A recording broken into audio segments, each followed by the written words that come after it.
Sí, Comencé la transmisión, profe. perfecto. No tiene que empezar ya, si quiere esperar unos minutos más, no importa. Ya, no, sí, vamos a comenzar, yo creo.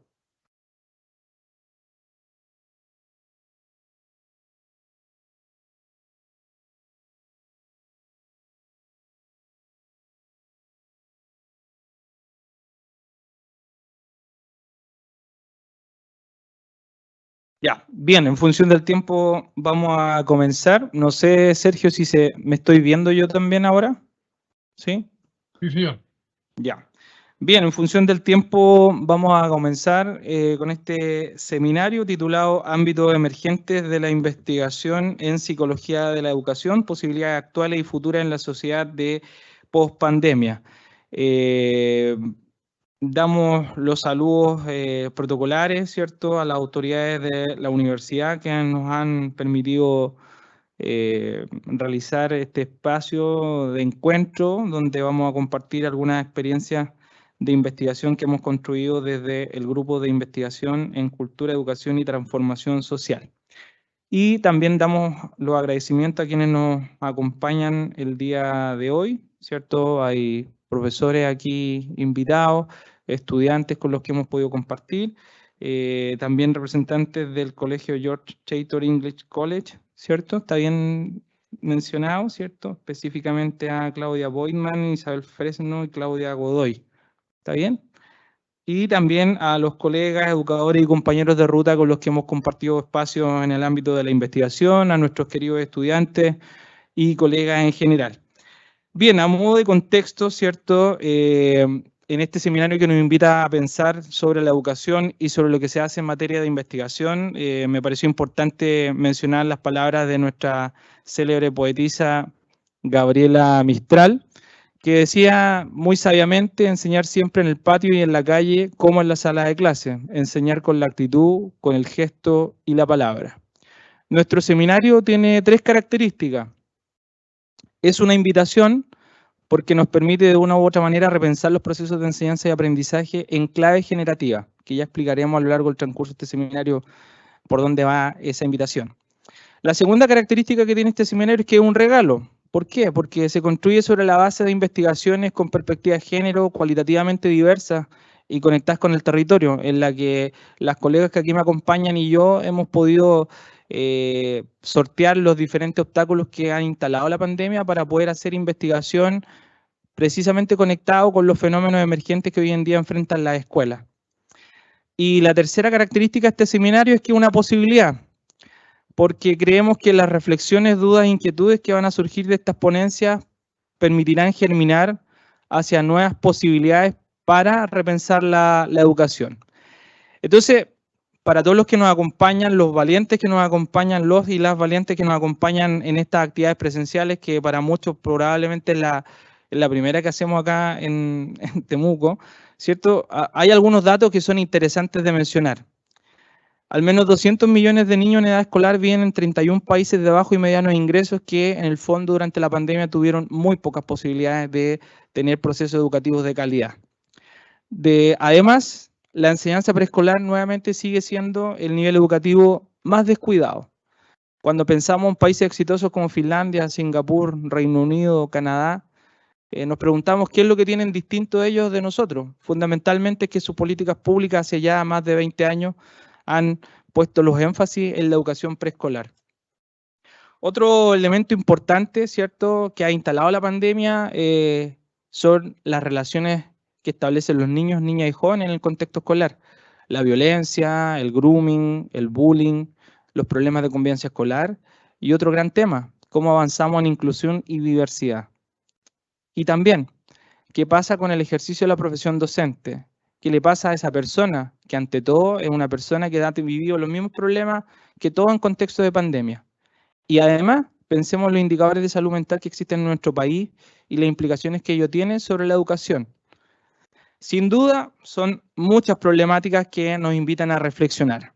Ahora bien, sin alargarme tanto, este seminario emerge en el contexto del Fóndese de Iniciación 11190028, financiado por la Agencia Nacional de Investigación y Desarrollo, por el Grupo de Investigación en Cultura, Educación y Transformación Social que pertenece a la Escuela de Psicología de la Universidad Autónoma, y que además tiene la gracia de que va a permitir mostrar resultados de investigación concretos que las colegas han construido también en proyectos internos que se desarrollan acá en la universidad. La estructura es muy simple, 3 ponencias de 20 minutos cada una, y posteriormente vamos a tener un debate, un encuentro más bien de ideas, que va a ser moderado por el doctor Hernán Riquelme Brevis, que también es académico del Instituto Iberoamericano de Desarrollo Sostenible. Para comenzar, quiero dejar en este podio a la doctora Catherine Muñoz Urrutia. Ella es psicóloga por la Universidad de la Frontera y doctora en investigación educativa por la Universidad de Extremadura, España. Y ella nos va a invitar a reflexionar con la ponencia titulada Subjetividad y sujeto creativo, implicancias de la diversidad en la educación. Katy, muy bienvenida y todo suyo este espacio.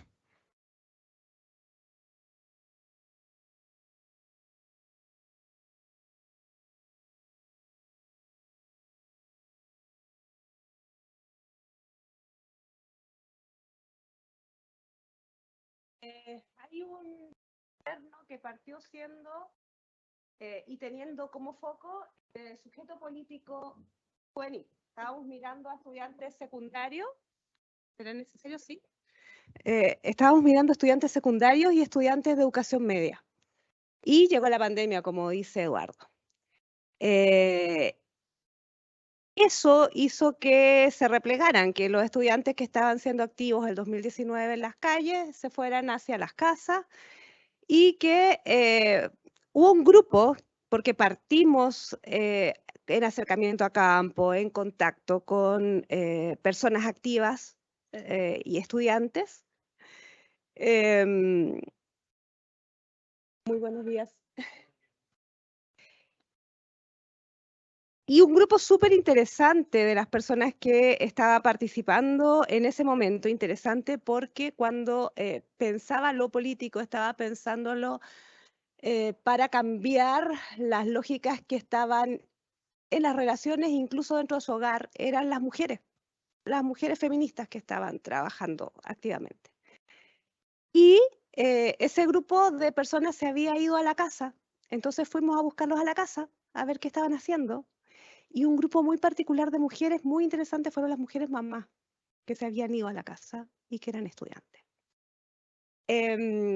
Interesantes porque tuvieron que rehacerse adentro de la casa. Y a partir de eso aparece un territorio muy bonito de abordaje, que es el territorio de la maternidad en mujeres jóvenes madres, que es un territorio muy particular. El marco de trabajo con el que abordamos la temática tuvo que ver con sentido subjetivo, sujeto, agente, tramas subjetivos, creatividad, que en este cuadro se los voy a tratar de explicar. La idea teórica que hay atrás es que subjetividad colectiva y social, esto que pasa a través de los medios de prensa, que pasa en las calles, eso que pasa en los grupos de los cuales participamos, se construye en la subjetividad individual. Se construye porque las personas tienen que entrar en sentido todo lo que acontece. Y entra en sentido, según González Rey, y todo el equipo. Ahí hay unas mujeres preciosas como Albertina Mitjans. Cuando eso que acontece se construye simbólicamente, eso quiere decir que tiene carga más allá de las palabras, valórica, tiene una carga además emotiva. Y eso coloca a esta persona ya como o agente en una posición de habla activa o como sujeto, ya pensando en cómo cambiar las cosas. Por eso fueron interesantes este grupo particular de mujeres, porque para poder estudiar tuvieron que cambiar las cosas.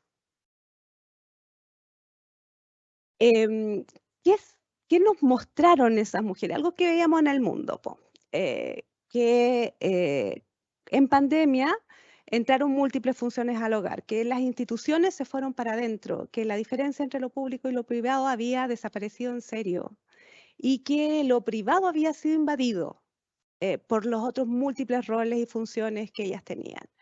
Y que a través de ellas el Estado seguía operando en la función de educación, en la función de salud, en la función de apoyo social, algo que tal vez muchas mujeres vivieron en ese tiempo.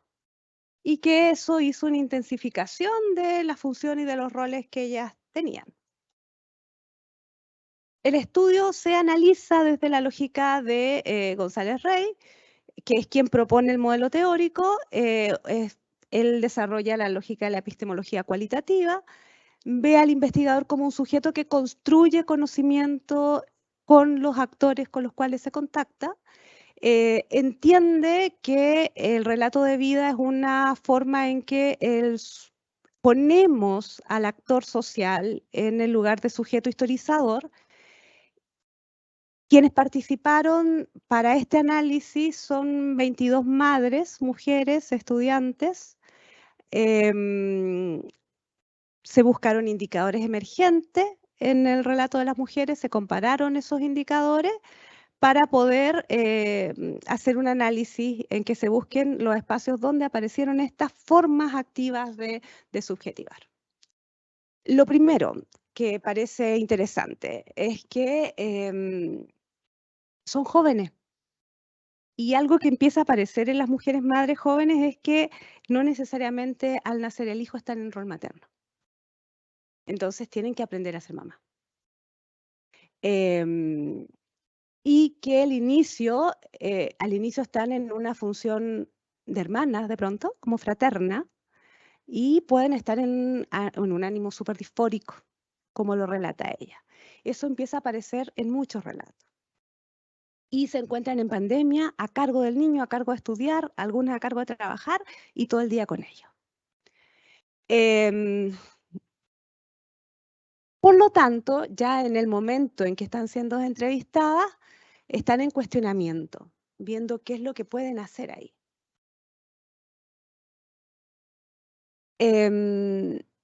Y ellas dejan mostrar algo que pasa en Chile, y es que maternidad con estudiantes no se llevan, y especialmente con estudiantes universitarios. Entonces son figuras que no se ven compatibles. No existen permisos particulares o espacios particulares que hagan compatible la maternidad con estudiar, más allá de lo que algunos profesores o algunos directivos puedan acordar con ellas.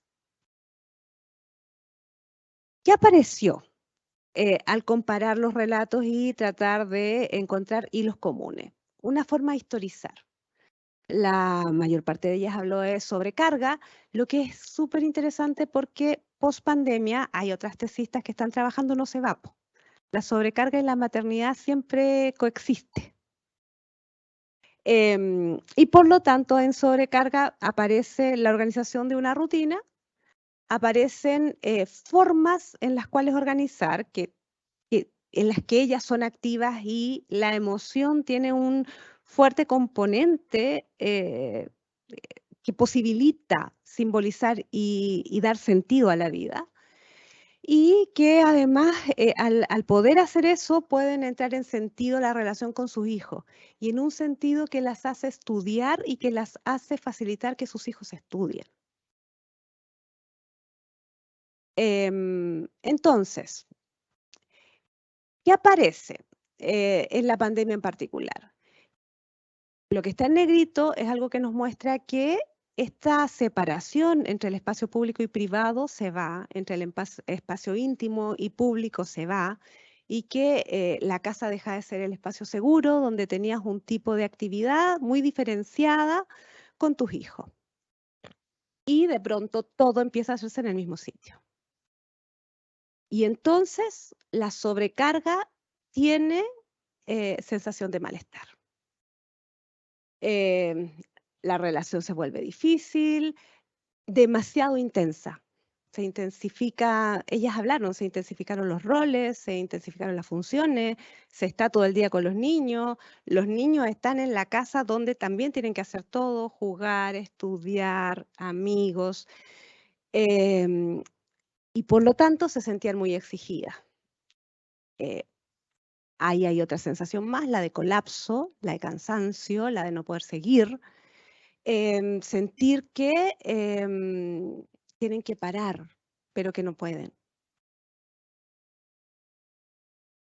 Y entonces, estas mujeres se encuentran con algo que está pasando en los medios de prensa, el discurso social, con algo que nosotros hicimos en algunas capacitaciones, que fue dar tips para poder sobrevivir en pandemia. Y dentro de eso estaba arma un horario. Y arma un horario que te permita tener actividad durante el día y ordena tu día. Y empiezan a trabajar en eso, pueden hacer un horario y ordenar su vida. Y eso es algo que post pandemia las madres siguen haciendo. Y pasa que al ordenar ese horario, no lo hacen siguiendo instrucciones. Ellas sienten que siguieron una instrucción, pero tienen que empezar a ver cómo organizan, dialogando, el tiempo con sus hijos y el tiempo con sus roles. Y entonces el diálogo empieza a ser un elemento que permita adaptación. Y es interesante porque todos sabemos la función del diálogo para poder convertir las relaciones en espacios de negociación de poder, ¿verdad? Donde el otro participe. Y estas madres empiezan a hacer ese ejercicio adentro de la sala, adentro de la casa, sala de clase, miren lo que digo. Es que la casa se convirtió también en una sala de clase, po. Empiezan a hacer este diálogo adentro. Hay otro estudio para los profes que están aquí, que lo hicimos con madres ya no estudiantes universitarias, y la función que tomaron ellas para poder armar una triada que hacía el proceso educativo es preciosa también. Esta triada educativa que nos muestra cómo la familia, la escuela tienen que vehiculizarse. Aquí vamos a ver que la función materna es un espacio que vehicula aprender.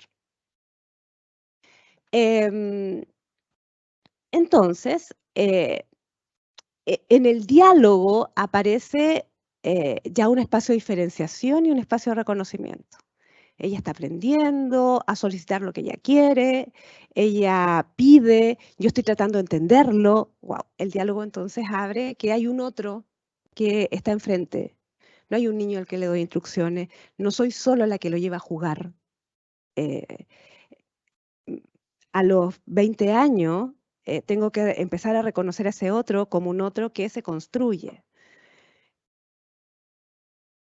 Entonces, es interesante, aquí hay 3 palabras y esos son los trocitos que les muestro, en los cuales miramos cómo desde lo dialógico, desde donde el diálogo se abre al reconocimiento del otro, este reconocimiento implica que vayamos poniendo límites personales, límites entre mis intereses, entre los intereses del niño, de la niña, y que el reconocimiento ya no tenga la forma solo de felicitación, sino que el reconocimiento tenga la forma de diferenciación. La diferenciación, entonces, es un componente muy importante si empezamos a pensar en diversidad. Y la diversidad como un proceso constructivo, y no solo la diversidad como un proceso impuesto, que ya apareció el diverso. El diverso se construye, y se construye cuando abrimos estos espacios dialogales, donde se abre la posibilidad de diferenciación. Y aparece en esos relatos cómo estas jóvenes se colocaban en un espacio de diferenciación que implica reconocer que yo tengo necesidades, por ejemplo en las tareas, tengo que ponerme seria y ellos tienen que estar en silencio. No puedo estar todo el rato jugando, tenemos que avanzar en nuestras tareas. Luego, cada uno tiene sus responsabilidades. Es otra chica que está hablando como de lo mismo. Cada uno de nosotros tiene tarea, tenemos que poder diferenciar nuestra tarea y tenemos que ser capaz de poner límite y cada uno contenerse a sí mismo para poder entrar en diálogo. Y eso pasa con los silencios, pasa con los espacios de trabajo, pasa con los espacios que de pronto eran muy unidos porque vivían en condiciones de hacinamiento. Es bien bonito cómo lo hacen, ¿ah? Ahí hay como tips para nuestras estudiantes y para muchas mamás. Y aparecen de esta, miren cómo era la vivencia, caótica, estresante, estaban sufriendo, reconocen que sufren, están aprendiendo a diferenciar, están dialogando, se escucha, ahora ya sin pandemia no se escucha tan atormentado, pero era muy atormentado. Y es interesante cómo aparece una emoción súper positiva en eso, que es como la sensación de maternidad. Las mujeres madres, que también ahora siguen entrevistando otras estudiantes, hablan de esto caótico, pero también hermoso, ¿no? Ahora estamos mucho más cercanos. Y ese espacio de diferenciación también la ven en el niño y la niña. Cómo ella me ve. Hay una relación de respeto. Cómo la trato, cómo ella me trata. Entonces, aparece, además de este espacio de diferenciación, este espacio de reconocimiento del otro, el sentirse reconocida por el niño o niña, que es interesante si pensamos en la validación. Está haciendo una validación mutua y está habiendo reconocimiento mutuo. Esto es súper extraordinario en la psicología porque habitualmente vemos al niño como un sujeto que no habla. Y habitualmente no vemos que los niños nos reconocen. Sentimos que nosotros tenemos que como estimularlo, nosotros tenemos que retroalimentarlo positivamente, nosotros tenemos que motivarlo, pero el niño que reconoce el límite de su madre, fíjense cómo la motiva, la respeta, le transmite existencia. Y aparece, creo yo, lo más complejo de distinguir, y es que estas madres imaginan, y al imaginar crean, pero no creaciones que van a impactar en la macroestructura social, creaciones súper cotidianas, que sí tienen un impacto muy importante en el espacio intersubjetivo y que sí tienen un impacto tremendamente importante en la subjetividad del niño y en la subjetividad de ella. Rescato un relato que habla de la recreación de la casa cuando la casa es pequeña. Y cómo se vuelve la casa un espacio de multiplicidad de experiencias. Un living chiquitito que se transforma, un comedor que se transforma, una habitación que se transforma. Luego, al lado, bueno, algo donde exploran, pero exploran fuera porque hay una parcela. Pero es la invitación a inventar cómo pasear, cómo hacer novedoso cada espacio distintos días. Fue algo que apareció en las madres en ese tiempo, que es tremendamente creativo y donde las mujeres ni siquiera se han dado cuenta que son tremendamente creativos. Es una invitación entonces a mirar la creatividad en espacios mínimos y no solo en grandes espacios, porque la creatividad es una habilidad. Es una habilidad que si la buscamos en grandes espacios podemos no mirarla, pero en espacios mínimos podemos verla. Y puede desarrollarse si la vemos en esos espacios mínimos. Entonces, conclusiones, lugares a los cuales queremos llevar a pensar. Primero, pensar la maternidad no como una condición de la mujer, sino que pensar la maternidad como una función, especialmente en madres estudiantes, no necesariamente porque son madres están en función materna. La maternidad es un lugar al que ingresan y en el que la escucha y el acompañamiento es súper importante para que ingresen del modo en que lo vimos. Y aún menos esperable, la maternidad pudiese ser un lugar asumido por hombres, po. Si lo entendemos como un lugar de relación, un lugar afectivo. Ese lugar afectivo tiene que ver con esto de muy de madre, que está en otros relatos, de tener al niño o niña conmigo todo el tiempo en mi imaginación. Hay una Lola de una tesis actual que dice que no quería tener un hijo, que seguía carreteando y que logra decir, pero un día cuando iba a la casa de una amiga, mm, mm, lo pensé, lo recordé y pensé que me necesitaba y no pude llegar y tuve que volver. Y pensé que necesitaba que yo lo cuidara. Y entró entonces ella en función materna lentamente. Hay alguien que te habita, como un enamoramiento, pero que dura mucho. Entonces, primero pensar que la maternidad entonces es como una función que no necesariamente está ligada a tener un hijo y que no necesariamente está ligada al género, al género sexual, ni al género social. Segundo, que ser sujeto implica una posición de recuerdo.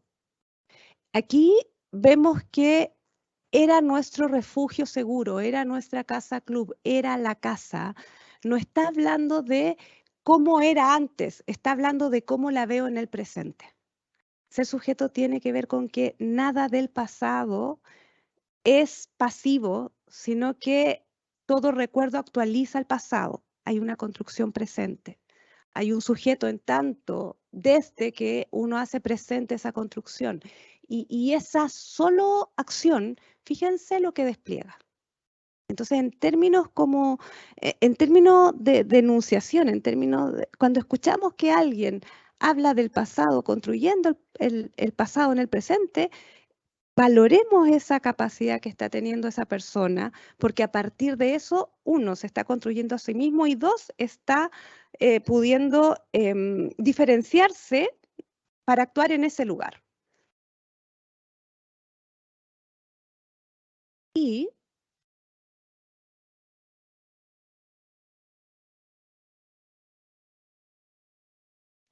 entender la función de la diferenciación y de los límites para poder abrir un espacio a la construcción de lo diverso, entendiendo que esa construcción no aparece cuando lo diverso ya está presente, entendiendo que eso se va produciendo en este proceso amoroso y permanente de diferenciación con el otro, que en las madres parece estar más presente por la cercanía afectiva en esta relación. Que la creación la podemos pensar como un espacio cotidiano, no buscando grandes creaciones, y eso pasó harto en pandemia. Lo creativo fue súper cotidiano. Y que el diálogo ofrece este espacio para la diferenciación y para el reconocimiento mutuo. Que los adultos podemos aprender a sentirnos reconocidos por los niños. Que no necesitamos que el reconocimiento venga de, entre comillas, un superior. Y que en lo cotidiano aparecen sujetas creativas porque cuando aparece deseo de poder. Y hay muchos autores que han hablado del deseo de poder, pero aquí tiene que ver con el poder de hacer, el poder de ser, el poder de estar con otra. Apenas aparece ese deseo, aparece la posibilidad de la construcción de un sujeto activo y creativo. Y dos ideas que me parecen súper importantes para educación. Entender que las capacidades se despliegan en relación, que la madre es otra cuando entra en relación con el hijo, que esa chicoca a lo mejor nosotras la vemos en clase y no se ve así, que el niño es otro cuando entra en relación con la madre. Entonces, que no podemos pensar en los estudiantes como limitados en su cuerpo para tener capacidades, que las capacidades se ponen en juego en relación. Y que las capacidades en esa relación se ponen en juego cuando entran en función, cuando hacen algo en el mundo. Desde ahí veamos que lo materno tiene una importante función en lo social y que estas estudiantes están teniendo ya una función social importante antes de terminar de estudiar.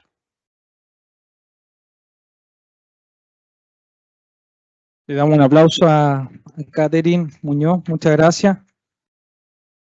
Bien, continuando con las presentaciones, bueno, Katy nos invitaba a reflexionar sobre el sujeto activo creativo, ¿cierto? Cómo se construye la creatividad y algo muy interesante también, el aprendizaje como un proceso relacional, que también nos invita a reflexionar sobre qué es lo mejor, la presencialidad, la no presencialidad, y algo tan importante también como el vínculo relacionado con la maternidad. Bien, ahora damos paso en función del tiempo a nuestra siguiente colega, ¿cierto? Si quieres te doy espacio para que coloques tu presentación. Doy paso a la doctora Stephanie Armstrong Gallegos. Ella es psicóloga por la Universidad de la Frontera, magíster en Psicología de la Educación por la Universidad Mayor y doctora en Psicología por la Universidad de Sheffield, Reino Unido. Y ella nos va a compartir algunos resultados preliminares de una investigación en curso que está ejecutando en esta región titulada Neuromitos sobre los trastornos del neurodesarrollo en profesores chilenos. Doctora Armstrong, todo suyo el escenario. Gracias. Hola, buenos días. Agradezco a los asistentes y a los que nos están acompañando también por Teams. Bueno, como decía mi colega, les vengo a presentar un poco el proyecto que estamos realizando, que se inició este año. Es un proyecto con fondos internos de la universidad. Y bueno, sí corrijo, no solo están participando profesores y estudiantes de pedagogía de la región, sino que también hemos tenido participación de colegios de la zona central. Así que dentro de este proyecto hay distintas etapas. Una de estas etapas, y aprovecho ahí de pasar el aviso, es participar en un cuestionario online. Para quienes estén interesados son bienvenidos. Una segunda etapa es una capacitación y se cierra también con, tenemos una plataforma con capacitación, con datos para ir profundizando en algunos temas. Un poco para que conozcan el equipo. Este equipo, bueno, está conformado por mí, ¿cierto? Que coordino el proyecto. También participa la doctora Vania Figueroa, quien es colega de la sede de Santiago de la universidad, y una ex estudiante, la colega también psicóloga Francisca Cornejo. Nosotros estamos trabajando en conjunto con el University College London, quienes nos están brindando también material y estamos ahí compartiendo algunos datos, así que esperamos que este proyecto, como les digo, que está en curso, yo he desarrollado distintas capacitaciones ya a distintas instituciones educativas, tanto presencial como online, y esperamos vaya siendo un aporte, así es que, como les decía, todos invitados a participar. ¿De dónde surge esta idea de los neuromitos y por qué es un tema relevante que vinculamos al ámbito educativo? Para eso tenemos que comprender este concepto, esta disciplina más bien que es la neuroeducación, que ha tenido harto auge en los últimos años, que es de alguna manera, y esta imagen que viene a continuación, creo que lo representa bien. Uy, no me mueve. Ahí está. La neuroeducación es una especie de puente entre la disciplina de la neurociencia y la educación, ya que intenta conectar, ¿cierto? Y lograr traer un poco los nuevos descubrimientos, hallazgos de las neurociencias y cómo aplicarlo al ámbito educativo. ¿Qué es lo que ocurre muchas veces? Que este puente puede ser un poco pedregoso, un poco extenso, un poco difícil de cruzar, donde pasan muchas cosas entre medio. Y esta información, estos hallazgos muy relevantes en el ámbito de neurociencia, pueden no necesariamente llegar de la mejor manera a la aplicabilidad, ¿cierto? A lo práctico en el ámbito educativo, que ahí es donde empezamos a hablar de estos neuromitos, que lo vamos a entender como falsas creencias de temas neurocientíficos, a pesar de que ya hay un robusto cuerpo de información que invalida esas creencias, ¿no? Estos neuromitos pueden deberse, por un lado, a extrapolaciones abusivas, ¿sí? O sea, sí, hay un hallazgo que es cierto, pero de una cosita así llegamos a pensar que es la panacea en educación y lo aplicamos en realidad en situaciones donde en realidad no está probado. O por el contrario, puede ser un hallazgo muy grande que nosotros tomamos un pedacito y lo interpretamos de una forma un poco antojadiza. Entonces, eso puede generar complicaciones. Y el tema es que esto se sigue transmitiendo en el colectivo, ¿no?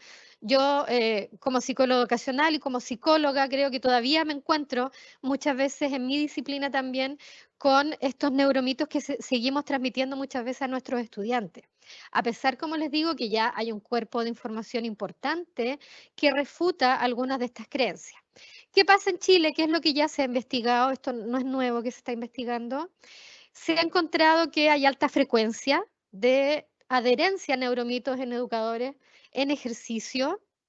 Específicamente, suele verse que un 60% de educadores chilenos se adhiere, ¿cierto? Cree en algún neuromito, a pesar, como les decía, de esta evidencia que los refuta. Y hay 3 en particular que tienen mucha popularidad, que tiene que ver con el modelo o la idea de los estilos de aprendizaje, ¿cierto? Visual, auditivo, kinestésico, la gimnasia cerebral y la dominancia hemisférica. Esos se han visto que son los 3 que suelen seguir transmitiéndose y que están siendo todavía muy difíciles de sacar, ¿cierto?, de extraer del colectivo, no solamente en el ámbito educativo, sino que también en general, para quienes trabajamos quizás en el ámbito de salud también o en otras áreas. Entonces, ¿qué otra cosa es lo que se ha observado? Que el conocimiento en neurociencia por sí solo no es suficiente para refutar esto, para dejar de lado. ¿Por qué? Porque muy de la mano debe ir también un proceso de pensamiento, la idea de ser más bien crítico con respecto a la información. Sabemos hoy en día que la información es muy rápido de acceder a ella, ¿no? Algo que se descubrió hace 5 minutos, ya podemos leerlo. Y por lo tanto, no basta con que yo a lo mejor acceda a los sitios prestigiosos, sino que tengo que tener una postura crítica para ver en realidad, bueno, en qué se fundamenta y si es que va a ser o no un aporte a mi profesión, a mi práctica, a lo que sea. ¿Por qué podría ser un problema? Porque hay que investigarlo por distintas razones. Ahí yo coloqué algunas. Por un lado, porque pueden tener un impacto en las prácticas de enseñanza. ¿De qué manera? Por ejemplo, en metodologías sesgadas, ¿sí? O, por ejemplo, en docentes que van a destinar tiempo, energía, recursos adicionales, implementando una idea, ¿cierto? Que no necesariamente va a obtener los resultados que espera. Porque también puede tener un impacto en la percepción que tenemos hacia nuestros estudiantes. Como dice ahí, crear o favorecer el desarrollo de estigmas y estereotipos con respecto a los estudiantes. Entonces, yo docente espero que mi estudiante se comporte de cierta manera y no necesariamente va a ocurrir eso y asimismo puede que el estudiante se frustre, ¿no? Y porque puedo también elegir métodos educativos que no van a ser útiles ni efectivos para mi grupo. Eso en términos de antecedentes. ¿Qué es lo que hemos descubierto nosotros hasta el momento? ¿En qué va nuestro trabajo? Nosotros nos enfocamos en 2 grandes objetivos, que es examinar la prevalencia de los neuromitos entre profesores y estudiantes de pedagogía y también su conocimiento general sobre el cerebro, ¿cierto? ¿Qué tienen que hacer? Responder este cuestionario, como les decía, sobre neuromitos generales, que es lo tradicional que se viene haciendo, pero también nosotros incorporamos algunos neuromitos específicos sobre los trastornos del neurodesarrollo. Y ahí es donde el grupo de trabajo del UCL nos está aportando bastante, porque en realidad esto es algo que no se había hecho anteriormente, ya se publicó por primera vez con docentes en el Reino Unido y ahora se está haciendo una investigación en distintos países. Entonces nosotros queremos aportar también qué está pasando en Chile. Hasta el momento, eso es los participantes que llevamos, que son 115, ¿cierto? En su mayoría de género femenino. Ronda la edad entre los 34 años y tenemos estudiantes de pedagogía, en su mayoría profesores ya titulados, y también otros profesionales, como ven ahí, que forman parte muchas veces de los equipos de PIE, ¿cierto? Los equipos que trabajan en las instituciones educativas, así como también han participado equipo técnico, asistentes de aula, técnicos de párvulo, por ejemplo, me acuerdo también. ¿Qué hemos visto? Cuando le preguntamos en primer lugar, si conoce alguna de estas necesidades educativas especiales, les preguntamos por algunas que son las más comunes que se suelen encontrar en los programas de integración, ¿cierto? Con respecto al déficit atencional, ahí la barrita del mucho es uno de los que parece presentar mayor conocimiento por parte de los participantes. Con respecto al trastorno de espectro autista, también genera bastante conocimiento. Discalculia, junto con dislexia, que forman parte de las dificultades específicas de aprendizaje, empieza a bajar un poquito, sobre todo en discalculia, que tiene que ver con dificultades específicas en el área del cálculo de matemática. Dispraxia, que tiene que ver también con los movimientos, también tiene menor conocimiento, y síndrome de Down también tiene un conocimiento alto. Esto era como un poco para saber, bueno, en qué están estos participantes. ¿Conocen de estos temas que les vamos a preguntar o no? Cuando ya empezamos a ver qué estaba pasando con estos neuromitos, ¿sí? Que para ello, como les decía antes, nosotros utilizamos un instrumento, un cuestionario que se viene utilizando hace muchos años, que adaptamos un poquito para incorporar ciertos neuromitos que han parecido bastante frecuentes en Chile. Encontramos con que en relación al conocimiento general del cerebro hay un porcentaje de acierto de los profesores y en general los participantes, ¿cierto?, de más del 60%. Al igual que los trastornos del neurodesarrollo, ¿sí? El porcentaje de diferencia es muy menor. Entonces, en realidad no podemos hablar aquí de que sea más bien significativo, sino que, ¿qué es lo que encontramos con esto? Que más de la mitad logra acertar y poder discriminar. No, en realidad esta aseveración no es correcta, esta aseveración sí. ¿Cuáles, por otro lado, encontramos que son los neuromitos que todavía presentan alta adherencia? Sobre el 80%, un porcentaje importante de los participantes.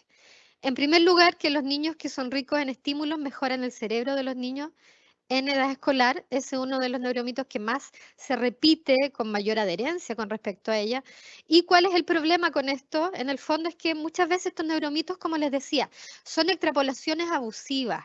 La idea de que los entornos estimulantes van a favorecer el desarrollo cerebral viene de una investigación real en ratones que se hizo en los años 70, donde alguien lo tomó y dijo, ya, seres humanos, niños, hay que estimularlos hasta más no poder, ¿sí? Y eso en realidad no es tan así, el entorno ya es estimulante en sí mismo, ¿sí? ¿Qué es lo que pasa con esto? Y qué es lo que hemos conversado también cuando me ha tocado, como les decía, hacer capacitaciones en los colegios, que muchas veces las ATE o, por ejemplo, editoriales, difunden material, venden material o las jugueterías, ¿no? Pensando y apuntando justamente a la necesidad o el interés de los apoderados, de los profesores, de favorecer, porque todos queremos favorecer el desarrollo de nuestros hijos e hijas, ¿cierto? Pero en realidad, de repente, hay materiales que simplemente no son necesarios o que si no los puedo adquirir no va a pasar nada, ¿sí? Entonces, por eso también esto hay que tenerlo muy presente. Otro de los neuromitos muy común que apareció tiene que ver con que breves episodios de ejercicios de coordinación pueden mejorar la integración de la función cerebral hemisférica izquierda y derecha. ¿Qué pasa con eso? Nuestro cerebro ya está conectado. Eso pasa sí o sí, siempre va a estar conectado. Entonces, de nuevo, la idea de esta gimnasia cerebral, que si bien claramente el ejercicio nos va a potenciar, va a favorecer, nos ayuda a oxigenarnos, pero no necesariamente va a ayudarnos a que conectemos mejor, ¿no? Con ejercicio podemos mejorar nuestra coordinación, sí, a cualquiera le va a pasar, ¿no? Pero eso no significa que después al día de mañana me vaya a ir mejor en matemáticas. Que esas son estas extrapolaciones, ¿cierto? Que de repente se hacen. Y finalmente, que este es uno de los neuromitos que todavía es muy difícil extraer ya y erradicar completamente, es la idea de que los individuos aprenden mejor cuando reciben información según su estilo de aprendizaje preferido, visual, auditivo, kinestésico, ¿cierto? Yo creo que yo misma en algún momento lo enseñé y apliqué el test y nos cuestionamos sobre esto y como una gran herramienta. El tema es que ya hace muchos años que se ha demostrado con evidencia robusta que esto no es así, por múltiples razones. En primer lugar, porque tenemos que reconocer las diferencias individuales, ¿sí? O sea, no es que yo vaya a ser visual y tú vayas a ser auditivo. Sí, a mí me gusta a lo mejor y me va bien en una clase si el profe hace un PPT interesante, pero eso no significa que todas las clases las necesito de la misma manera. Al igual que para estudiar, tengo que hacerlo en realidad de forma integrada y tratando de conectarme con los distintos canales sensoriales, ¿no? Entonces, pensar que yo puedo clasificar es un error. Además, pensar que yo, estudiante o incluso persona adulta, ¿no? estudiantes universitarios, voy a tener conciencia real de cómo aprendo. Eso es una habilidad metacognitiva compleja. Entonces también puedo cometer errores en eso. ¿Qué pasa con esto? ¿Cuál es el gran problema? Es que yo genero una expectativa de que, oh, sí, me dijeron que yo era visual, yo hice el test, eso es lo que me salió, voy a aprender todo, me voy a comprar, no sé, plumones y destacadores de todos los colores y me va a ir excelente, y puede que me frustre porque en realidad no era así, ¿no? Entonces hay que tener mucho cuidado con esto. Y yo sé también que lamentablemente en el Ministerio de Educación son ideas que siguen manteniéndose, que muchas veces les piden también a los educadores, a los colegios, que trabajen a partir de esta lógica, ¿no? Entonces, como lo ven aquí, y lo que yo siempre planteo, no es que sea culpa de nadie en particular, sino que muchas veces nuestro sistema todavía mantiene ciertas ideas que en realidad ya no tienen ningún sustento. Con respecto a los trastornos del neurodesarrollo, encontramos que aquí estos son los dos que presentan mayor adherencia, sobre el 70%. ¿Por qué es menor aquí el porcentaje? Porque en muchos había 50 y 50. 50% de personas que creía que esto era falso, 50% de personas que creía que esto era verdadero, ¿sí? O sea, ahí no había una tendencia tan clara. Y estos en particular son los que sí encontramos que hubo mayor error. En primer lugar, que los niños con síndrome de Down tienen el cerebro más pequeño, lo cual es totalmente incorrecto, ¿cierto? Y eso probablemente, como les decía antes, viene de la idea del estigma y los estereotipos. Y si yo pienso que el tamaño cerebral importa, probablemente voy a pensar que este estudiante, este niño o niña con síndrome de Down, a lo mejor tiene limitaciones en su aprendizaje. Entonces yo ya le pongo una barrera. Y por otro lado, que un niño corre el riesgo de tener dislexia si escribe al revés las letras. Sí, puede darse a veces, pero no siempre. No todas las personas con problemas de lectoescritura van a dar vuelta a las letras. Por lo tanto, si a mí no me pasa eso, puede que sí tenga problemas de lectoescritura, pero no me van a tomar en cuenta porque no estoy cumpliendo con eso. ¿Qué variables también indagamos un poquito? Como les digo, esto es preliminar. ¿Qué variables se vinculan con menor adherencia a neuromito? O sea, ¿cuáles son estos factores que nos están protegiendo? Aparece cuando las personas demuestran que tienen interés por las neurociencias, cuando además tienen capacitación formal en neurociencia. Como les digo, yo, por ejemplo, puedo leer por mi propia cuenta distinto material, pero la capacitación formal es lo que hace una diferencia. Revisión y lectura de publicaciones también sobre neurociencia, lo cual lamentablemente muchas veces no está tan difundido, ¿no? Es mucho más fácil encontrar un blog o un artículo en Facebook, en Instagram muy breve y muy entretenido, que tiene imágenes y todo, pero que en realidad el sustento de eso va a ser muy deficiente.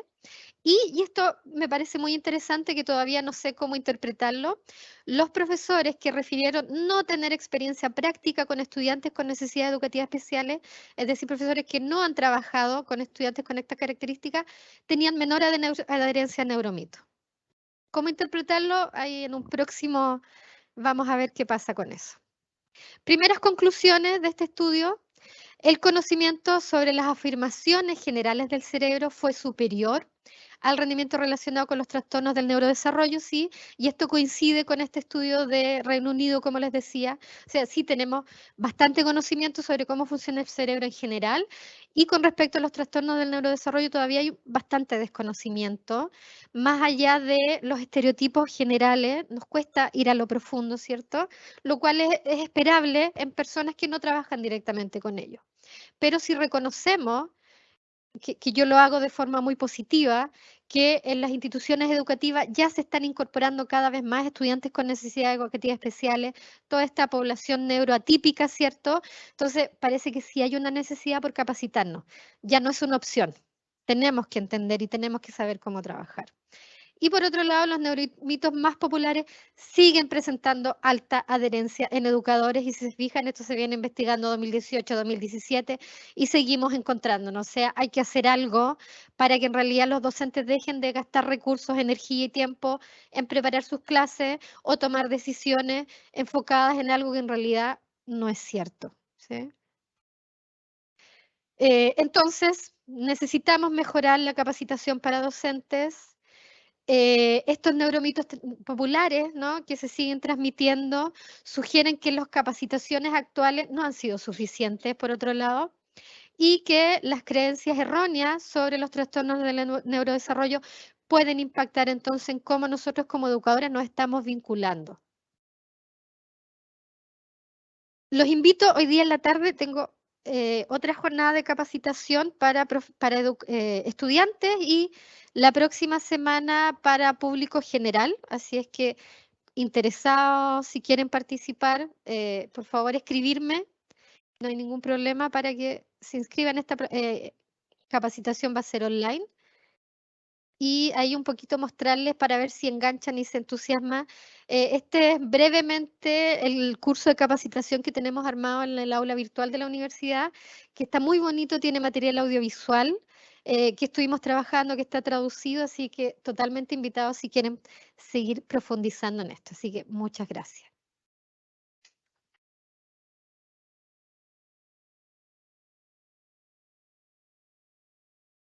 Bien, le damos las gracias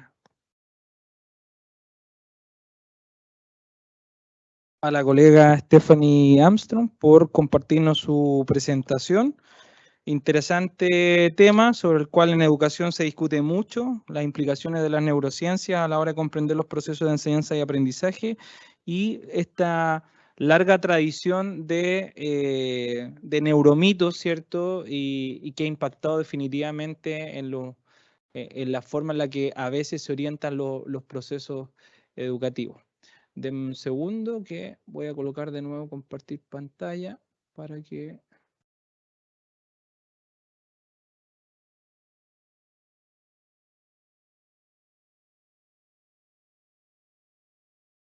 Ya.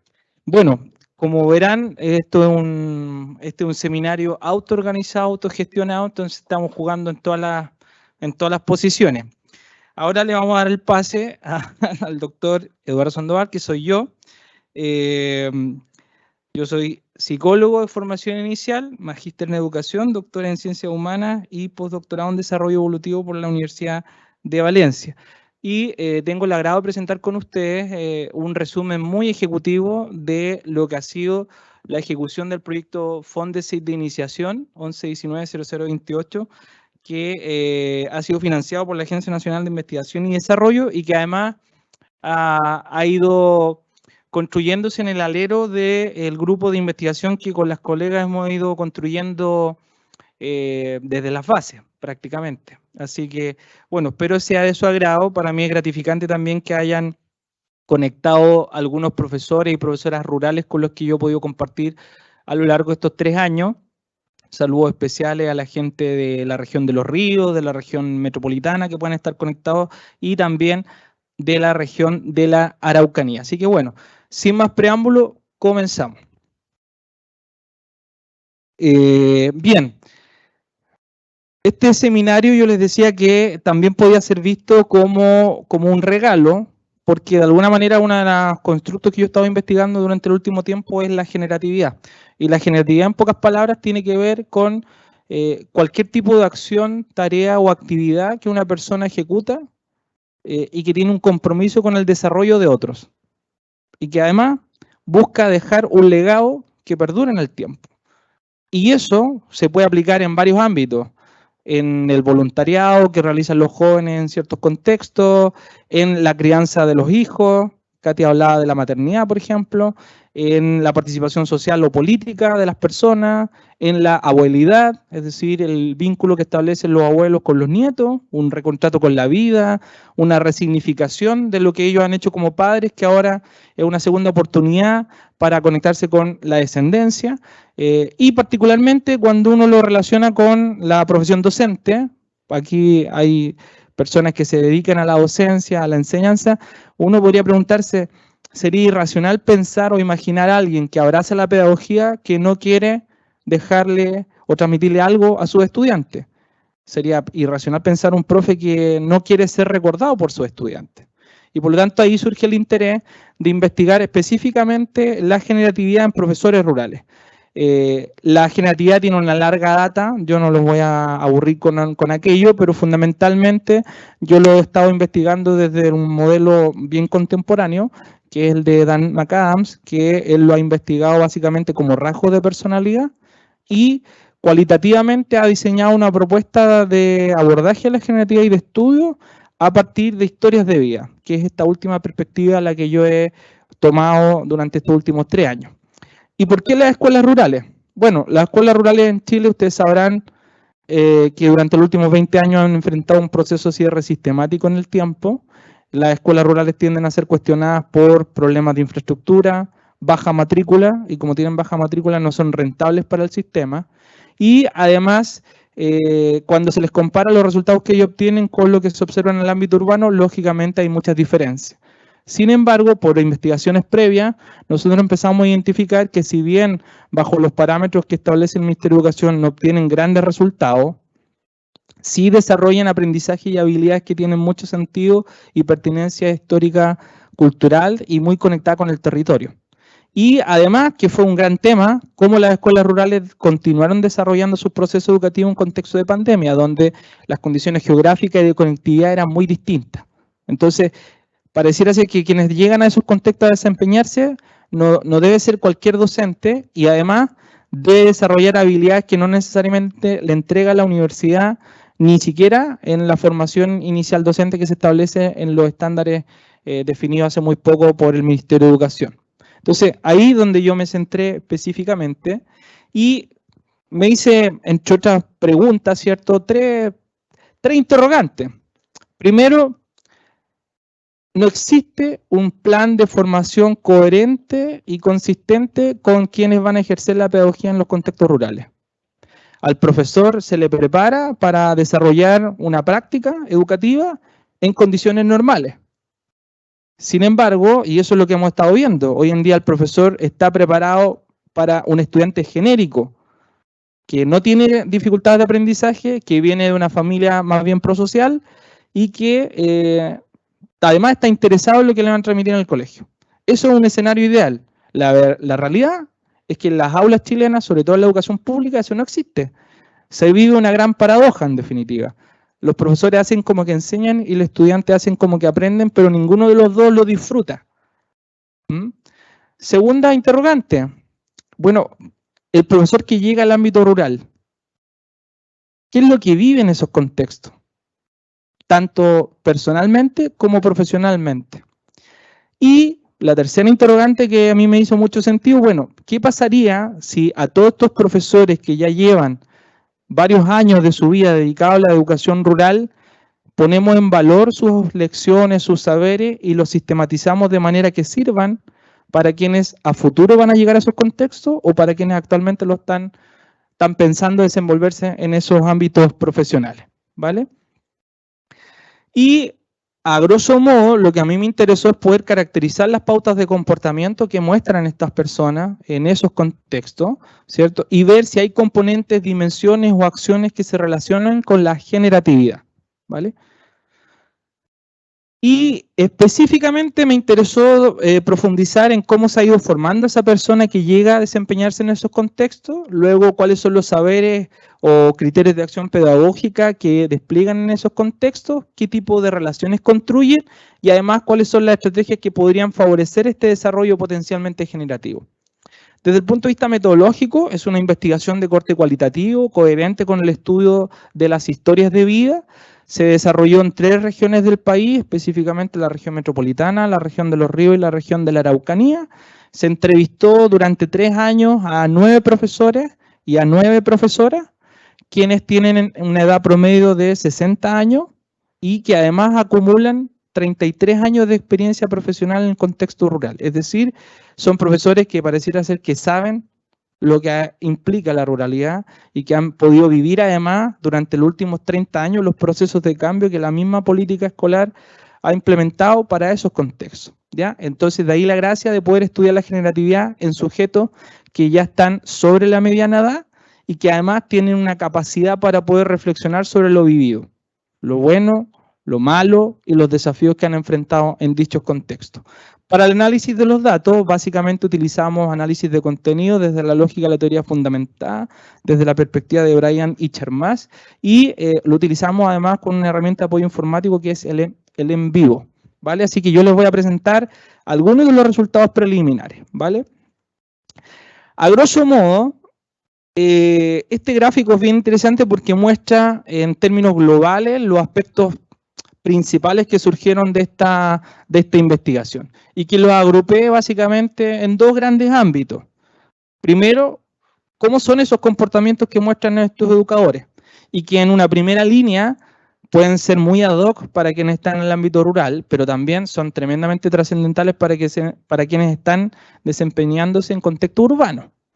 Desde el punto de vista de las habilidades intrapersonales, aparecen algunas dimensiones interesantes. La responsabilidad, la perseverancia, la flexibilidad, la asertividad y la autocrítica. O sea, si uno ve esas características y se imagina un profesor, de inmediato podría inferir que es alguien que realmente está comprometido con lo que está haciendo, que es alguien que le apasiona lo que hace y que es alguien que busca permanentemente mejorar sobre su propio quehacer profesional. Desde el punto de vista de las habilidades profesionales aparecen tres cosas interesantes, que además se ha investigado mucho en torno al desarrollo de la identidad docente. La autonomía, es decir, pareciera ser que la ruralidad es un espacio que invita al despliegue de los saberes de una manera autónoma, creativa, que muchas veces, y sobre todo lo relataban los educadores durante sus primeros años, más bien guiaron su práctica muy ligada a la intuición. En segundo lugar, una despreocupación del error, es decir, el error se transforma en una tremenda posibilidad para aprender y para implementar nuevas estrategias en torno a las necesidades de sus estudiantes.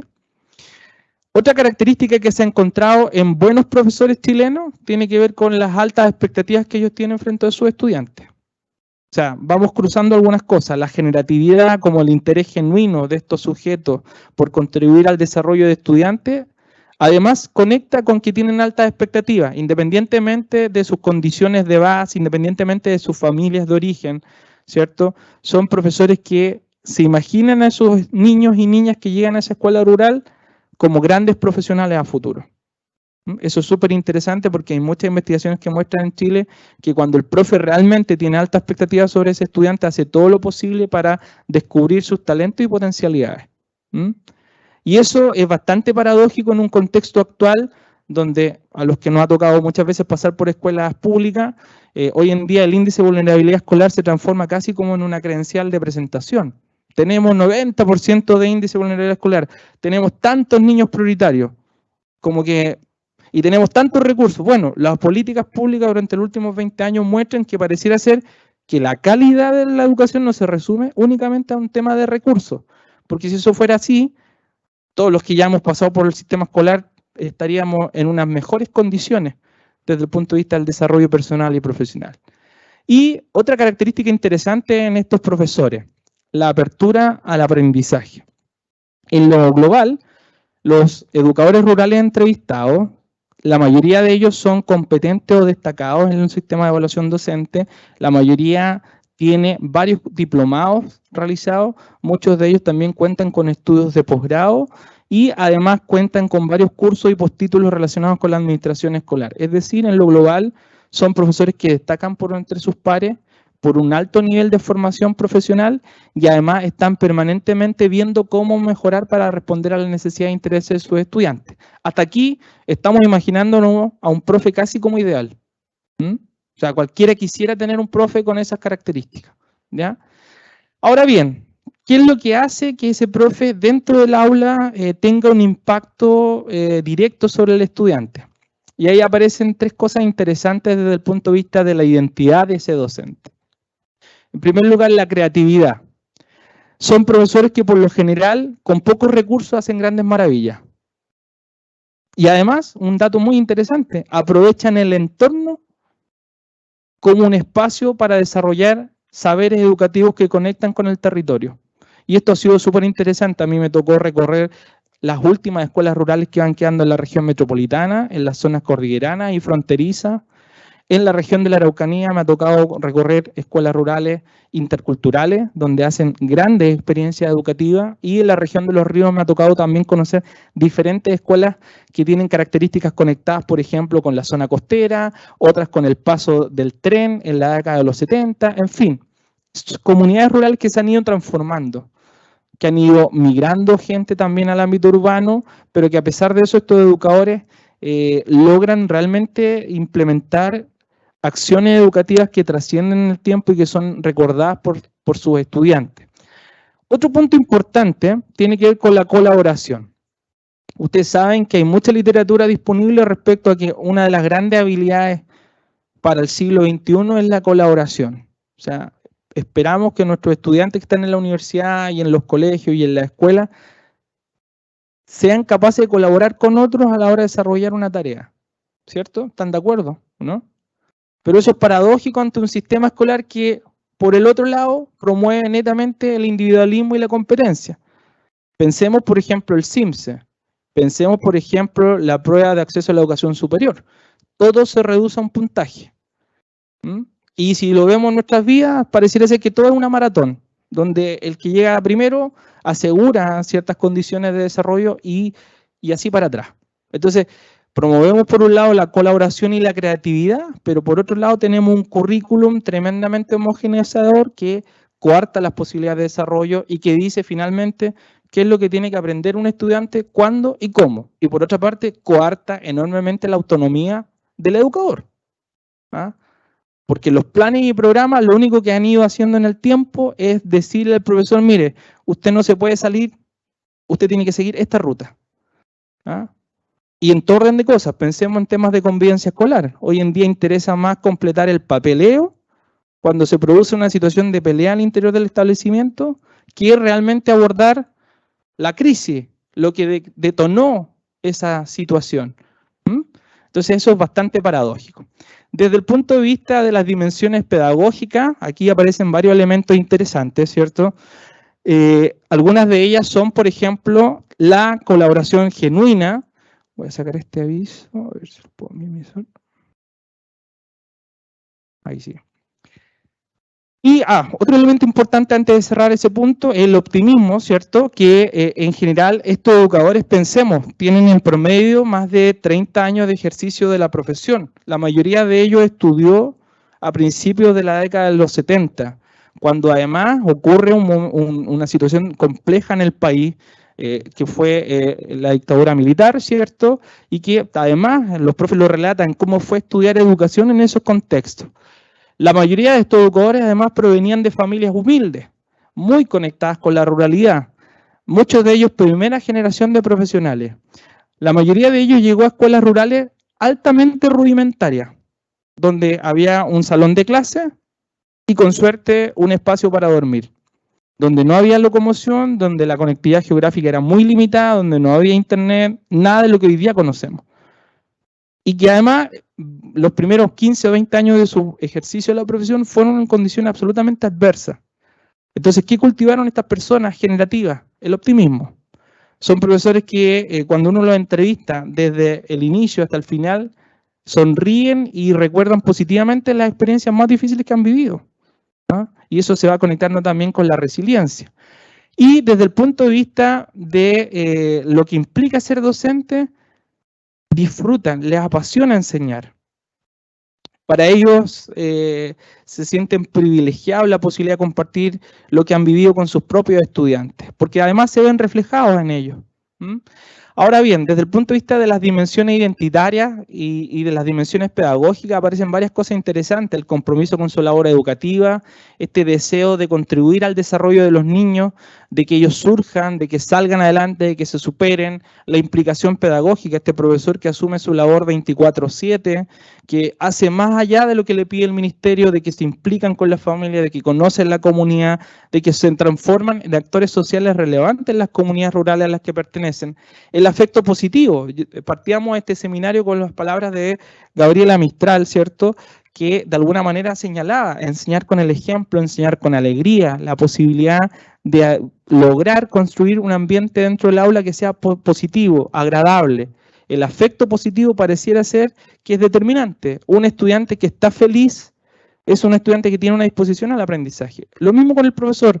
Un profesor que está feliz, que disfruta de lo que hace, tiene mejores condiciones para poder desarrollar su labor educativa con un alto valor de logro.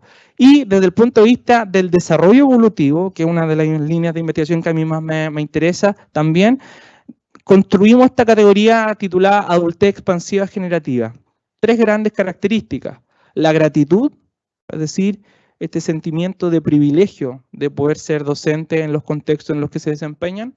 El autodesarrollo, no solamente este interés por formarse permanentemente, sino por cómo responde a las necesidades e intereses de sus propios estudiantes. Y tercero, la creencia en la bondad humana o este compromiso con las generaciones más jóvenes. Algo que hoy en día se relata y que se observa. Hoy en día quienes llegan a ejercer la pedagogía tenemos un gran problema en Chile. Muchos de los educadores que llegan a ejercer la pedagogía abandonan la profesión durante los primeros 5 años de su ejercicio. Y eso nos invita a reflexionar, bueno, ¿qué está pasando? ¿El sistema no está acogiendo a los profes jóvenes? ¿O lo que ellos imaginaban que era la pedagogía realmente no es lo que se encuentran en la práctica? Nos da para pensar eso. Me comienzo a apurar para alcanzar a debatir. Bueno, y aquí les mencionaba algunas cosas interesantes. Por ejemplo, la pasión para enseñar. Me siento orgullosa de ser directora de una escuela rural. Me apasiona, como lo menciona este educador también. El sector rural da condiciones especiales para el ejercicio de la docencia. La posibilidad de enseñarle a leer a un estudiante son acciones que sin duda no tienen un precio. El autodesarrollo, ¿cierto? Un maestro para hacer su trabajo necesita muchas herramientas.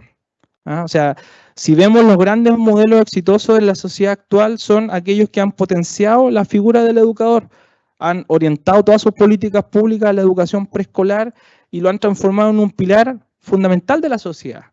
Hoy en día esas condiciones en Chile no ocurren. Hoy en día hay una deslegitimación muy importante de la figura del docente en Chile, en todos los niveles. Para todos los males que ocurren en nuestro país, o es culpa del profesor, o es culpa de Carabineros.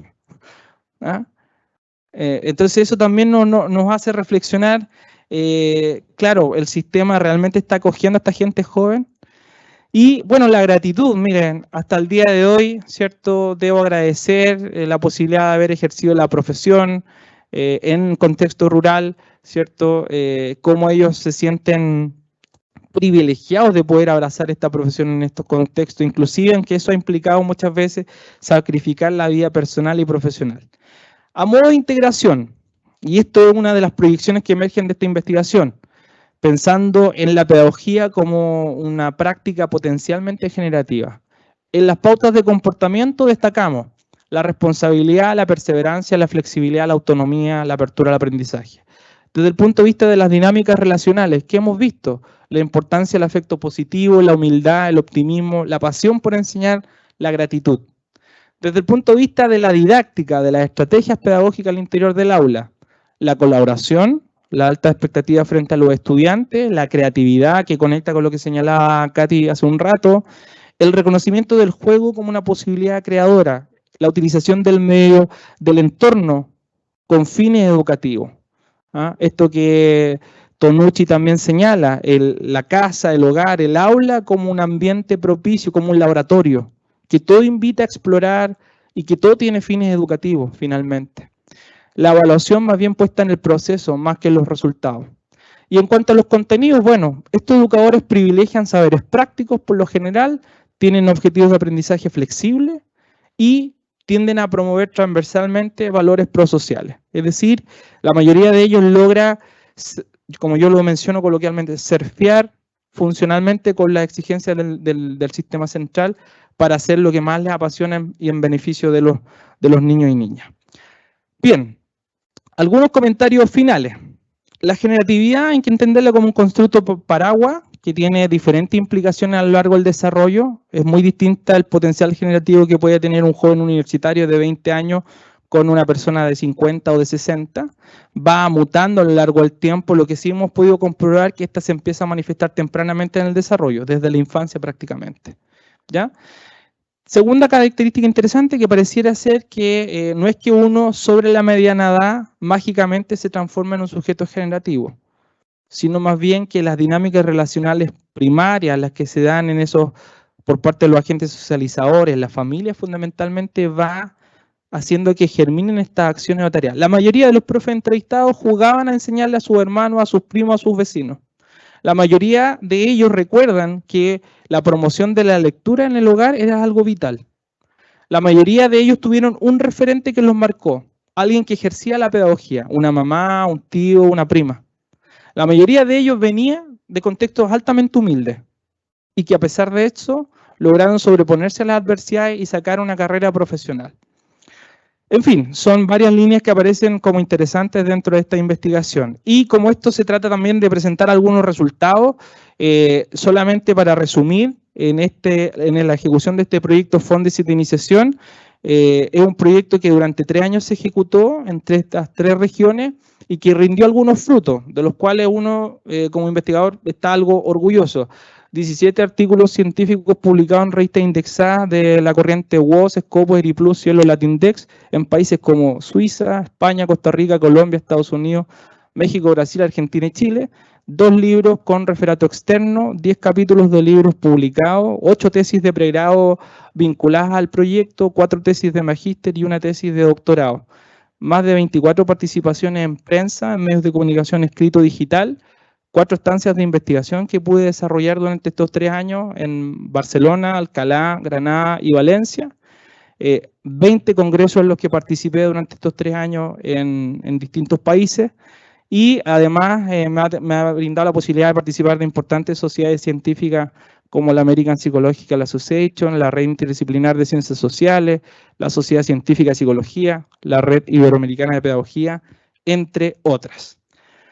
Bien, y algunos artículos que también hemos podido compartir aquí con el colega Hernán Riquelme en diversas revistas como les mencionaba. Bien, para no alargarme, y como Stephanie también lo hizo, les paso el aviso. Próximamente nosotros vamos a hacer el lanzamiento también de este libro. Está recién salido de imprenta. Esperamos estarlo lanzando de aquí a noviembre, diciembre. Este es el primer libro en español dedicado al estudio de la generatividad, donde participan colegas de España, Costa Rica, Colombia y Chile. Nos adelantamos a los principales exponentes que están también trabajando en el libro, pero que lo van a sacar a finales del 2023. Así que bueno, ahí tenemos una primicia, está disponible en internet gratuitamente en modo open access, así que es cosa que busquen en Google, Generatividad y Desarrollo Humano, y ahí van a encontrar el libro. Y bueno, muchísimas gracias por el espacio. Ahora no es que no estemos terminando, sino que ahora queremos generar un espacio de debate, de discusión, de intercambio de ideas entre lo que ustedes han visto en sus contextos profesionales o personales, y discutiendo a partir de las ponencias que han surgido, ¿ya? Entonces voy a invitar a Catherine, a Stephanie, me voy a autoinvitar, no, todavía no terminamos, ya. Me voy a autoinvitar también a que pasemos acá adelante, y tenemos también la presencia del doctor Hernán Riquelme Brevis, académico del Instituto Iberoamericano de Desarrollo Sostenible, quien va a moderar este espacio de debate y de encuentro. Profesor Riquelme, adelante.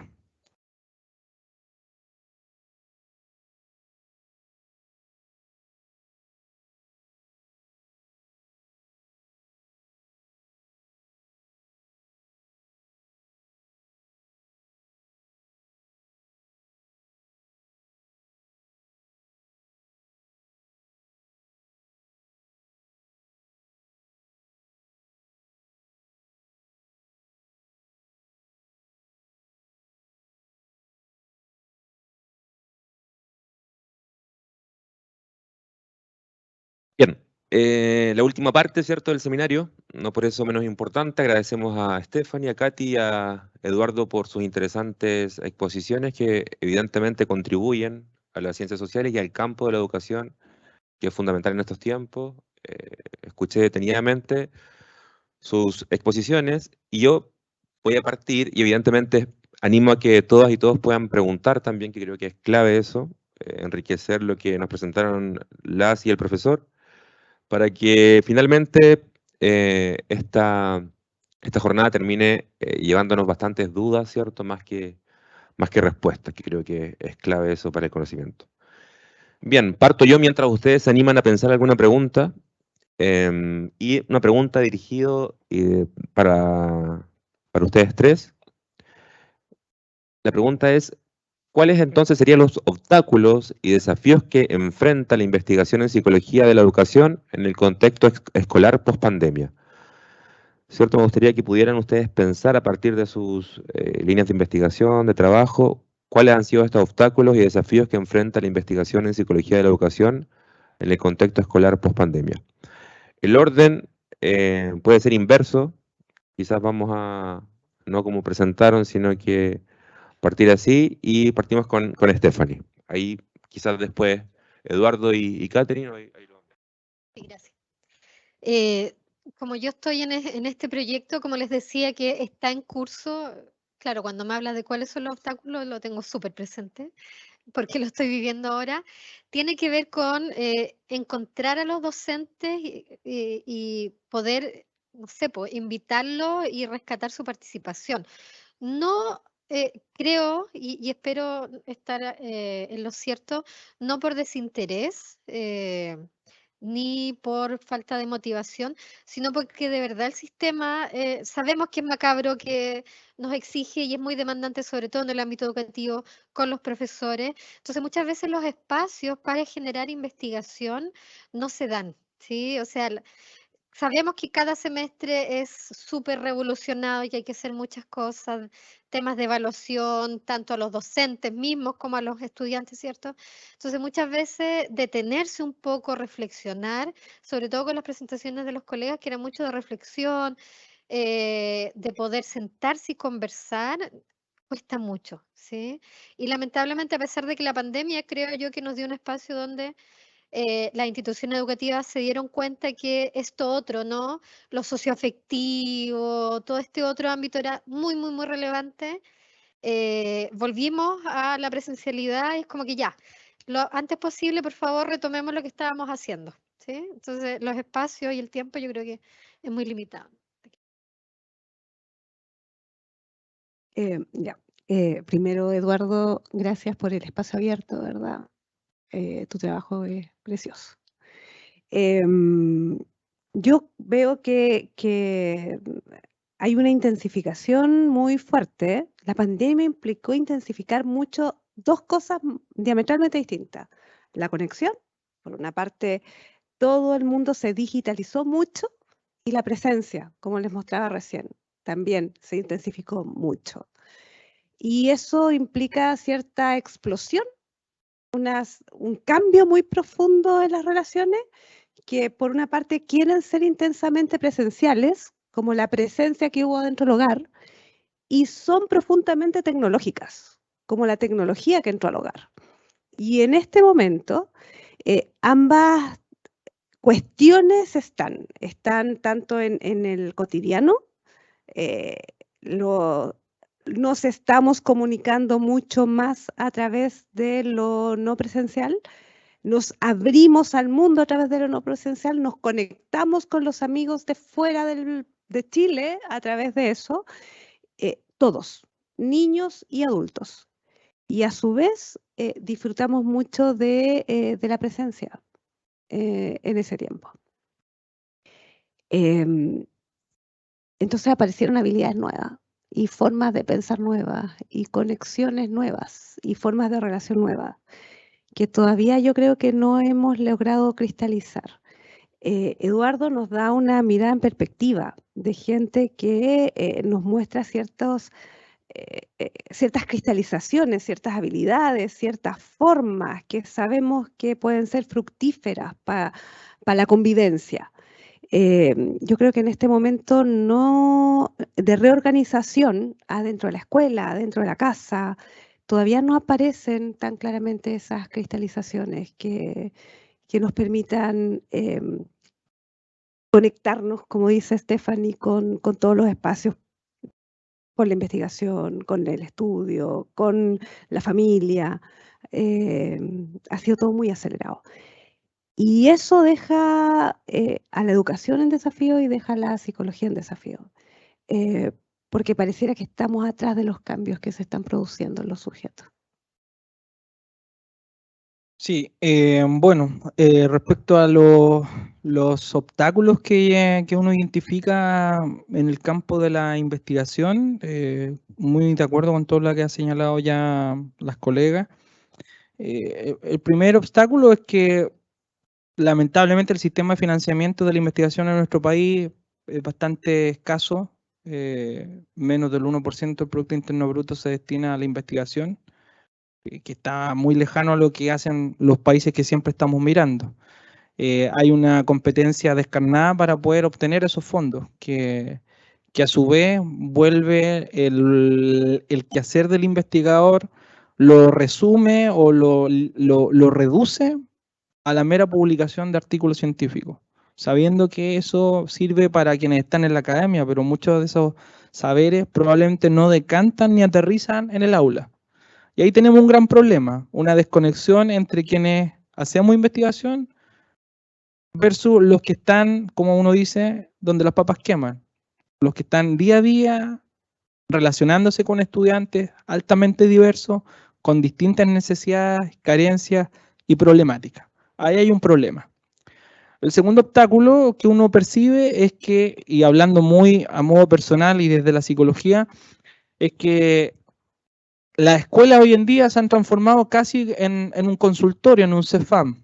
Estamos llenos de equipos multidisciplinarios, psicólogos, fonoaudiólogos, terapeutas, diferenciales, psicopedagogos, o sea, algo nunca antes visto en los últimos 20 años, ¿ya? Y uno podría pensar que con todos esos equipos de convivencia y de PIE, de necesidades educativas especiales, las cosas van a mejorar, pero ahí tenemos otro problema, una desconexión entre esos equipos de convivencia y de PIE con lo que necesita el profe en el aula para poder atender a ese estudiante diverso. Y cómo entendemos también la inclusión. Ahí tenemos un nudo crítico respecto a cómo comunicamos esos saberes y cómo los aterrizamos en propuestas didácticas concretas. Un tercer obstáculo que yo identifico es que la escuela pareciera ser que es la responsable de transformar a un niño de 7 años en un sujeto adulto prosocial, con habilidades básicas para desenvolverse en el siglo XXI y que casi llegue a conectarse de manera exitosa a la sociedad actual. Nada más alejado de la realidad, porque hoy en día la escuela opera como un espacio altamente anacrónico, homogeneizador, que coarta la autonomía no solamente del profesor, sino que también la del estudiante. Por otra parte, la familia absolutamente desconectada de lo que allí ocurre. Lo podemos ver, la dificultad que tienen los colegios para poder hacer que sus apoderados lleguen a las reuniones. Lo mismo que ocurre acá, un seminario abierto y ante una enorme oferta de seminarios que además ocurren simultáneamente. ¿Cómo nos comunicamos? Bueno, una gran complejidad. Y además, creo que allí las políticas públicas que se han diseñado, y este es un cuarto obstáculo que yo percibo, es que las políticas públicas en nuestro país lamentablemente siguen siendo construidas por tecnócratas, desde la comodidad de un escritorio en Santiago, que no sabe lo que ocurre en Tierra del Fuego, o en Arica, o en Putre, o en Mañillo Chico, ¿cierto? Y hay una desconexión brutal. Y eso también explica lo que, desde el punto de vista más macro, ocurrió en nuestro país, post-estallido social. Gente que cree que sabe lo que le pasa a la gente. Y lamentablemente lo seguimos viendo, post-plebiscito. Una desconexión importante de la gente que toma decisiones para entender las problemáticas concretas de las familias en nuestro país. Y eso es un gran problema. A pesar de que somos modelos en la región, probablemente también somos modelos en no comunicarnos adecuadamente. Ahora bien, no quiero ser tan pesimista, yo creo que también hay muchas posibilidades. Escuchar las presentaciones acerca del sujeto creativo, la importancia de la subjetividad, la importancia de investigar sobre los procesos de maternidad que vivencian las jóvenes, todo el tema interesante de los neuromitos, las implicaciones que ello tiene en la comprensión de los trastornos del neurodesarrollo, lo mismo que yo he estado investigando en torno a la generatividad en profesores rurales, pero también en nuestros contextos. Hemos estado también investigando qué pasa con los jóvenes que hacen voluntariado, cómo eso contribuye a su formación profesional. Hemos estado investigando también cómo influye la generatividad en la construcción de los roles de género en jóvenes universitarios. Investigamos también varias tesis que se hicieron respecto a personas mayores altamente generativas, cómo la generatividad les permitió un afrontamiento funcional de la pandemia en sujetos autónomos y polivalentes, pero también en centros en estadía de larga estadía, los SLEAM. Hemos también investigado cómo implica las implicaciones que tiene la generatividad en el ejercicio docente en educación superior. En fin, yo creo que hay un enorme conjunto de posibilidades. La gracia que tienen estas investigaciones que se presentaron es que tienen una fuerte conexión con lo local. Son investigaciones hechas en la región, desde la región para el mundo. Y yo creo que ahí hay un plus, pequeño por lo demás, pero es un plus al fin y al cabo, porque estamos acostumbrados a que venga gente de afuera a contarnos maravillas. Pero creo que aquí hay un enorme talento humano, no solamente acá, me refiero en muchas universidades, en nuestros propios estudiantes, mucho talento humano y es una invitación también para la gente más joven a creerse el cuento y a poder darse cuenta de que la única manera de aprender a hacer investigación es haciéndola y que necesitamos también que los representantes de la escuela, de los colegios también participen de esta instancia. O sea, un investigador no se hace simplemente por los títulos, sino por las realidades y por cómo logra conectar con ciertas comunidades para poder sistematizar esas experiencias. Trato de ser optimista, a pesar de que estamos en un momento histórico político muy complejo, muy alienante y tremendamente competitivo, pero yo espero, la Katy mencionaba algo súper interesante, uno esperaba, y yo personalmente también lo viví, que en estos meses de confinamiento, sobre todo durante el 2020, donde empezamos a extrañar la posibilidad de abrazarse, de caminar por un jardín o por un parque, la posibilidad de ir a comprar, yo pensé que eso iba a implicar un giro en la humanidad, pues, de poder volver a las cosas simples, de disfrutar el solo hecho de poder vivir, de abrazarse, de disfrutar de la familia. Pero volvimos a la presencialidad y volvimos igual o peor que antes. Mucho más estresado, mucho más violento, cada uno haciendo lo que puede de sus propias parcelas. Entonces, si seguimos así, lamentablemente, no sé si la humanidad va a seguir existiendo. A la luz, además, de una guerra en Europa del Este que sigue su curso con amenazas nucleares, la emergencia climática que sabemos que Chile cumple 7 de las 9 condiciones de alta vulnerabilidad frente a este fenómeno. En fin, bueno, nos obliga también a reflexionar sobre aquello. Hernán. No, no está. Si lo dijiste todo, Eduardo, así que es suficiente. Alguien del público, si quisiera. Sí, por ahí hay una mano. Te escuchamos, sí. Perfecto. No, se escucha bien, se escucha bien.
Sí, totalmente de acuerdo. En general hay una categoría que apareció allí, reflexiones críticas sobre el sistema escolar, y allí la mayoría de los educadores en general señalan esto que tú mencionas, una sensación de abandono por parte del sistema. Una sensación de abandono histórica, ni siquiera que haya ido cambiando en el tiempo, más bien lo que se observa es que se trata de apoyar con lo básico al funcionamiento de las escuelas rurales, pero que si surge la posibilidad de reagrupar o de cerrar definitivamente una escuela para generar todas las condiciones para que migren al contexto urbano, pareciera ser que hoy en día lo que prima más bien el componente económico.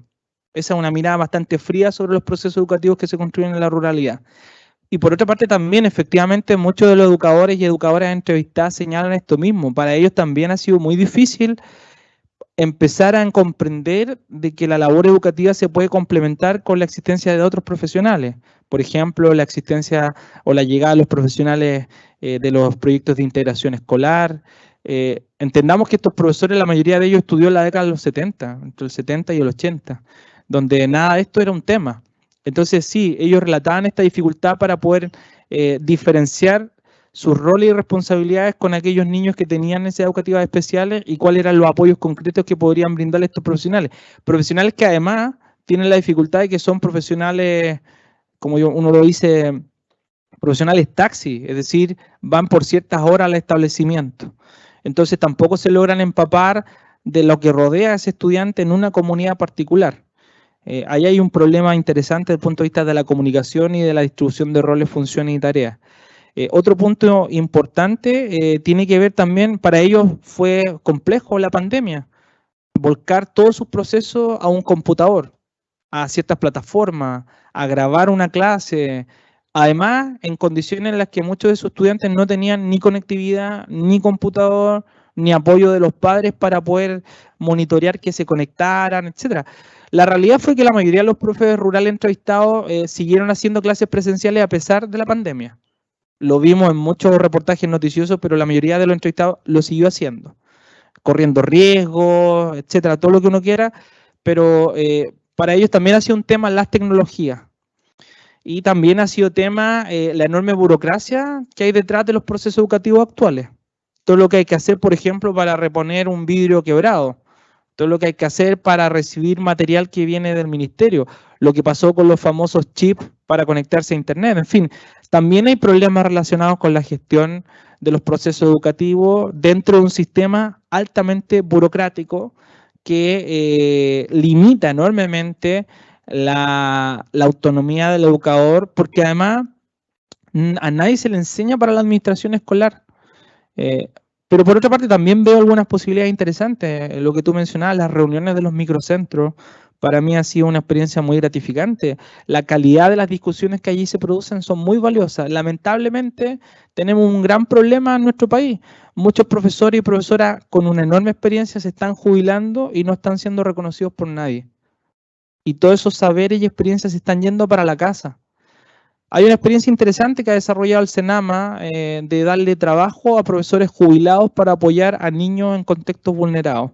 Han logrado desarrollar una enorme huella en esos estudiantes. Eso demuestra que sería súper interesante que todos estos profes que se empiezan a jubilar o que están en proceso de jubilación logren desarrollar, no sé, una memoria o sistematicen su trabajo para que los más jóvenes se puedan nutrir de esa experiencia. El mentorazgo, por ejemplo, es una acción generativa que tiene enormes implicaciones en esto que tú planteabas. Así que bueno, hay varias cosas interesantes. Yo espero que esta línea de investigación se mantenga en el tiempo. Ya estamos mirando varios fenómenos. Por ejemplo, en el ámbito urbano, ¿el profe puede ser generativo? ¿Sí o no? Y si es así, ¿cómo lo puede hacer? Estamos investigándolo. Hay otra investigación que ejecutamos en la región de los lagos, burnout y generatividad en profesores secundarios. Vimos cómo la generatividad, sujetos altamente generativos, logran gestionar de mejor forma el estrés en contexto de pandemia. El burnout es un temazo en profesores chilenos en la actualidad. Así que bueno, yo trato de ser optimista y creo que hay varios temas que pueden surgir como proyecciones de esta investigación. Aquí le doy el pase a Katy. Solo en relación a la creatividad. La creatividad opera sobre los elementos, por una parte, en que estamos emocionalmente muy implicados. Y por otra parte, en territorios que son conocidos. La creatividad tiene que ver con la mezcla, con el traer a un territorio conocido cosas de otros espacios que son desconocidos en el territorio en el que estamos. O sea, por ejemplo, los profesores rurales logran hacer cosas increíbles desde el campo, desde lo concreto, desde en la mezcla de eso con sus saberes universitarios o con otros saberes. Entonces, nos pasa a los interventores institucionales que tratamos de meterlos en nuestros territorios. Y es como súper difícil que en territorios que les son desconocidos y que no les son afectuosamente cercanos, se logren involucrar y logren sacar creatividad.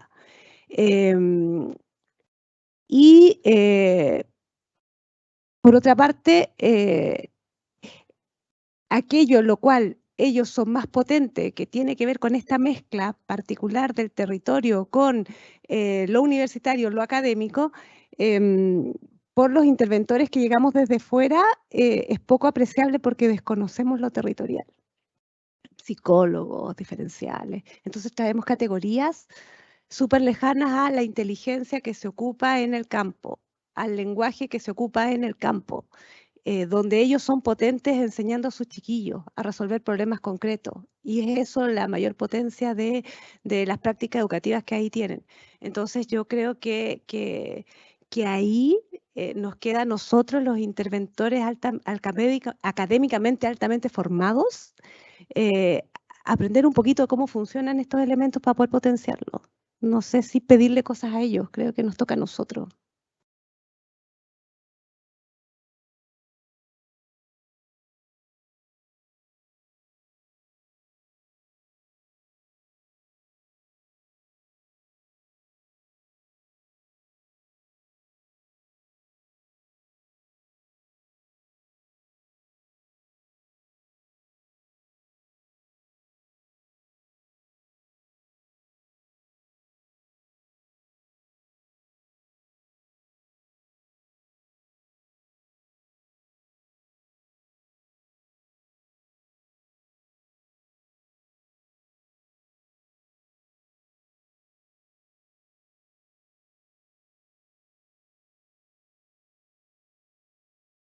Claro. Gracias, Daniela, a ti por la intervención. Y en honor al tiempo, ya vamos a ir cerrando, nos queda poquito tiempo. Y me gustaría que comentarios finales, si es que los hubiese por parte de ustedes, para sintetizar la información. Eduardo, ¿no? Sí.